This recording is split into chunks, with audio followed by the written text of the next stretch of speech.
Selamat datang kembali di pembahasan mendalam kita. Nah, kali ini kita mau gali soal sesuatu yang kayaknya semua pernah ngerasain deh. Marah. Betul banget. Marah itu universal ya. Iya kan? Nah, kita pakai materi dari buku Surrounded by Idiots. Katanya, temperamen kita yang di buku ini pakai warna ya, ada merah, kuning, hijau, biru, itu bisa ngasih tahu banyak soal cara kita mengekspresikan marah. Kita coba bedah bareng ya polanya. Ya, sumber ini menarik sih. Fokusnya itu ke bagaimana marahnya keluar, bukan cuma penyebabnya apa. Oh, jadi lebih ke ekspresinya gitu ya? Iya, temperamen bawaan kita, kata buku itu, ngaruh banget ke cara kita nunjukin rasa kesel atau marah. Kayak sidik jari emosi gitulah pas lagi gondok. Oke, menarik. Kita mulai dari yang merah deh. Sumber ini bilang kayak gelas loki. Wadahnya kecil, jadi cepat penuh, cepat tumpah, tapi cepat kosong lagi. Iya, gelas loki. Intens tapi singkat gitu ya berarti. Persis. Teksnya bilang, ini nyambung sama orientasi mereka yang kuat ke hasil, ke aksi, gitu. Jadi kalau ada hambatan, atau ada yang nggak efisien, atau mereka ngerasa nggak pegang kendali, nah itu bisa micu ledakan. Wah, langsung meledak gitu. Cepat dan kuat katanya. Tapi ya itu, analogis lokinya pas. Abis meledak, udah selesai. Menurut deskripsi sumbernya, ya mereka langsung move on, gitu. Oh gitu.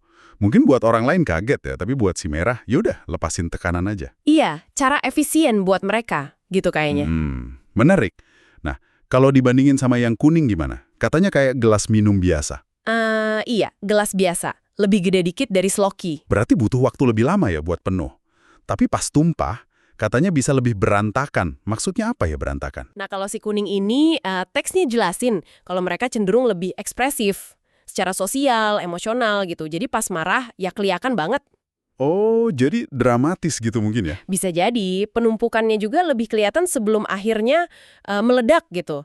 Tapi kan kata sundernya, mereka itu ngehargain hubungan, suasana positif. Oke. Jadi biasanya abis dramanya selesai, ya mereka cepet baikan lagi, atau usaha nyairin suasana. Jadi berantakan itu mungkin lebih ke ekspresi luarnya yang ya agak heboh gitu.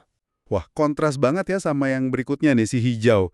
Ini digambarin kayak tong bir 50 galon. Gede banget. Hahaha, ya tong bir, kebayang ya gedenya. Lambat banget penuhnya, nampung banyak, dan seringnya malah marahnya ke dalam diri sendiri. Ini kayaknya berat banget ya. Betul, dan sumbernya bilang ini erat kaitannya sama kecenderungan mereka buat hindarin konflik.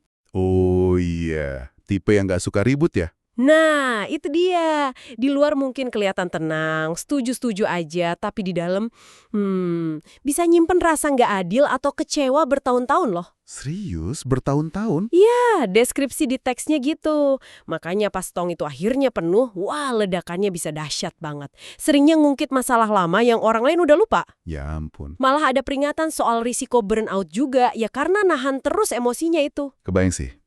Capek banget pasti, mendem terus. Oke, terakhir nih, si biru. Sumber bilang mirip tong gede hijau, tapi ada detail unik.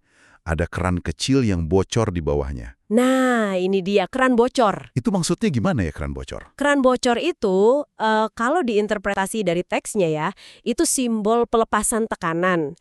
Tapi dikit-dikit, terus-terusan. Oh, nggak numpuk kayak hijau. Nggak numpuk sampai meledak besar gitu. Karena si biru ini kan digambarin fokus banget ke detail, fakta, logika, ya kan? Iya. Jadi frustrasinya itu sering keluar dalam bentuk kritik atau keluhan kecil. Terus-menerus, tapi kecil. Soal apa yang mereka anggap salah atau nggak sempurna. Jadi kayak ngomel halus gitu ya? Haha, bisa dibilang gitu. Aliran gerutuhan atau analisis kritis yang stabil, itu cara mereka ngatasin tekanan tanpa harus konfrontasi gede-gedean. Oke. Jadi kalau kita rangkum nih dari sumber ini, cara marah itu bervariasi banget ya, tergantung temperamen. Ada yang meledak singkat, kayak merah.